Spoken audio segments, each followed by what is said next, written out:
दोस्तों, आप प्रकृति के बारे में कभी ना कभी आपको अपने दिमाग में ख्याल तो ज़रूर आया होगा कि प्रकृति क्या है, प्रकृति का स्वरूप क्या है।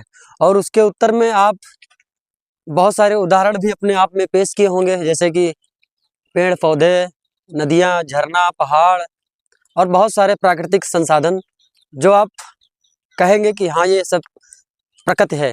लेकिन फिर भी आप दिमाग में कभी सोचेंगे कि उन सब में सबसे ज़्यादा महत्वपूर्ण क्या है और सबसे ज़्यादा किस प्राकृतिक संसाधन का, किस प्राकृतिक वस्तु का काम है। वैसे तो हर एक प्राकृतिक वस्तु का, हर एक प्राकृतिक संसाधन का अपना-अपना योगदान है, अपना-अपना महत्व है और अपना-अपना काम है। लेकिन फिर भी कुछ आप दिमाग में अपने ज़रूर सोचेंगे कि इसमें उनमें से भी कोई स्पेशल प्रकृति का क्या है स्वरूप, जो आपको स्पेशल लगता हो। तो मुझे लगता है कि खेती किसानी वाला जो सिस्टम है, जो व्यवस्था है खेती किसानी का, मनुष्य सीख पाया है खेती किसानी करना, वो सबसे बड़ा, मुझे लगता है सबसे बड़ा प्रकृति का अच्छा उदाहरण है। लोगों को अन्न के रूप में जीवन दान का खजाना देता रहता है। हमारे पीछे अभी गेहूं आप देखिए, थोड़ा सा गेहूं यहाँ पकने वाले गेहूं इधर दिखाइए जरा। गेहूं अब अभी तो हरे हरे हैं, कहीं कहीं तो पकने वाले हैं, बहुत सारी जगह पर पक भी गए हैं। और इधर देख लीजिए गन्ने के गांव में, क्योंकि ऐसे ही आपको नज़ारा देखने को मिलेगा, क्योंकि ये गांव है। और जो गांव में रहते हैं लोग, उनसे पूछोगे तो वो लोग, उन लोगों को शहर में एडजस्ट कर सकते हैं। लेकिन जो गांव में खुली तरीके से खुली हवाएं होती हैं, गांव में जो जीवन का एक बहुत ही अच्छा अनुभव होता है, वो शहर में शायद ना मिले, क्योंकि शहर में दूषित वातावरण होता है और दूषित हवाएं होती है। स्वास्थ्य को लेकर के तरह तरह के अनेक कठिनाई होती हैं। हालांकि शहरों में संसाधन बहुत है और देहात में संसाधन का अभाव रहता है। लेकिन फिर भी अगर सच में आज का समय, और मैं अपने बाप दादाओं से, अपने चाचा से, या अपने हमारे ऊपर की जो पीढ़ी है, उन लोगों से, उन लोग जब कभी बैठो उनके पास, तो वो लोग जब बताते हैं कि आज का समय और 15 से 20 साल पहले का समय अब कैसा था और कितना बड़ा बदलाव आया है उस समय में। अब मैं एक उदाहरण देना चाहता हूं कि वो लोग बताते हैं, हमारे ऊपर की जो पीढ़ी है, आप लोग भी जानते होंगे और आप लोग भी सुने होंगे। तो वो लोग बताते हैं कि ये जो गेहूं है, 15 से 20 साल पहले ना इतने संसाधन थे उनको अच्छी तरीके से तैयार करने के, ना सींचने का अच्छा साधन था, और ना ही कोई विशेष प्रकार की, जैसे इस समय तो बहुत सारी दवाइयाँ चल रही हैं, उस समय उतना कुछ नहीं था। और थोड़ा कंगाली भुखमरी ज़्यादा थी, जो हम कह सकते हैं, क्योंकि वो लोग कहते हैं कि गेहूँ प्रॉपर तरीके से खेत में मतलब पक भी नहीं पाता था। उससे पहले ही लोग काट करके ले जाते थे और अपने छतों पे सुखाने के लिए रख देते थे, और मतलब तैयार होने से पहले उसको कूट करके और मतलब खाने के लिए उसको तैयार कर लेते थे, क्योंकि उस समय पर इतनी गरीबी थी। ऐसा हमारे ऊपर की पीढ़ी, बाप दादा लोग कहते हैं। और जो भूनने के लिए लोग बहुत ले जाते थे गेहूँ, जैसे भूनने के लिए किसी के खेत से काट लेते थे, किसी उसमें नुकसान हो जाता था, तो लोग अपने खेतों को बचाते भी थे ताकि कोई काट ना ले।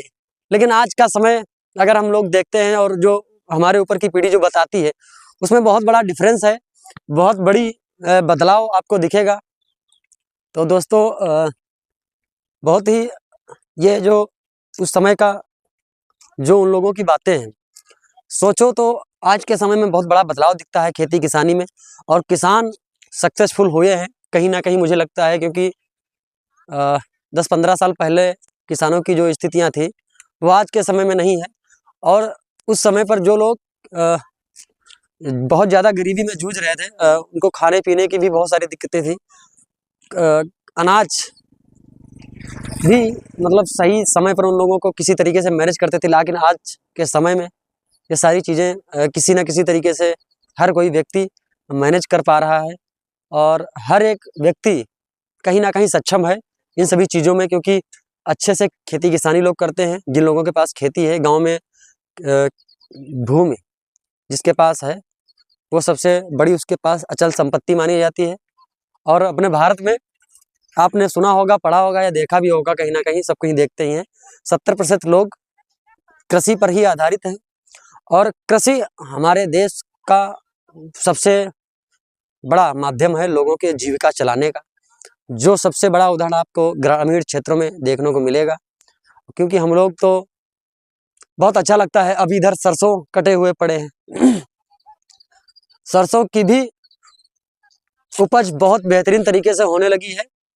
जब से ये समरसेबुल की व्यवस्था लोगों ने निजी बनवाया है अपने खेतों में, उससे बहुत सारे लोगों को पानी मिलता है समय पर, और समय पर पानी मिलने के कारण बहुत सारी फसलों को लाभ मिलता है और बहुत सारी फसलें अपने समय पर उपज की दर जो है और बेहतरीन तरीके से पैदा करती हैं। तो दोस्तों हम लोग आए थे अभी अपने खेतों की तरफ आए थे, गांव में थे, टहल रहे थे, तो मुझे लगा कुछ ना कुछ बात करना चाहिए, वीडियो के माध्यम से आप लोगों को बताना चाहिए। आप लोग भी तो बहुत सारे इतिहास ये जो अपने खेती किसानी से जुड़ा हुआ है सभी जानते हैं। तो ये खेती किसानी देख करके ये गेहूँ, गन्ना और ये जो सरसों है, ये देख करके बहुत अच्छा लगता है। दोस्तों मैंने बताया कि पहले हमारे पास जो खेती किसानी की जाती थी, लोग करते थे, उसमें पैदावारी दर बहुत कम थी। लेकिन मैं ये भी बताना चाहता हूँ कि उन लोगों का जीवन स्वस्थ बहुत था, क्योंकि उन लोगों का जो दैनिक दिनचर्या थी वो आज के दैनिक दिनचर्या से बहुत बेहतर थी। क्यों?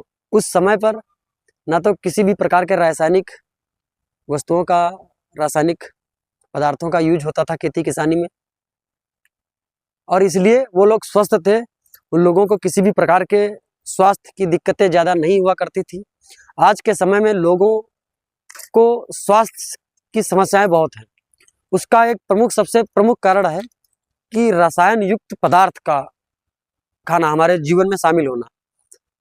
कोई भी आप खाद्य पदार्थ ले लीजिए, A to Z, ऐसा कोई है ही नहीं जिसमें रासायनिक पदार्थ प्रयोग ना किए जा रहे हों, जिसके कारण अनेक प्रकार की बीमारियां पनप रही हैं। लोगों का जो लंबा जीवन हुआ करता था वो एक सिर्फ हुआ ही करता था, आज के समय में बहुत कम हो गया है और दिन प्रतिदिन बढ़ता जा रहा है। दूषित वातावरण हो गया है सभी चीज़ों की वजह से। इस वजह पुराने जो हम लोगों से ऊपर की पीढ़ी है वो बहुत स्वस्थ थे, आज भी वो लोग स्वस्थ हैं, और उनके पास बैठो तो बताते हैं कि क्या था और क्या है अब। भले ही हम लोग उन्नति कर गए हों, विकास कर लिए हों रासायनिक पदार्थों का उपयोग करने के बाद, लेकिन कहीं ना कहीं हम लोग अपने स्वास्थ्य को लेकर के चिंतित नहीं हैं, जिसको लेकर के चिंतित होना चाहिए। और कहीं ना कहीं प्रयास करना चाहिए कि प्योर चीज़ों का सेवन ज़्यादा से ज़्यादा करें। बस।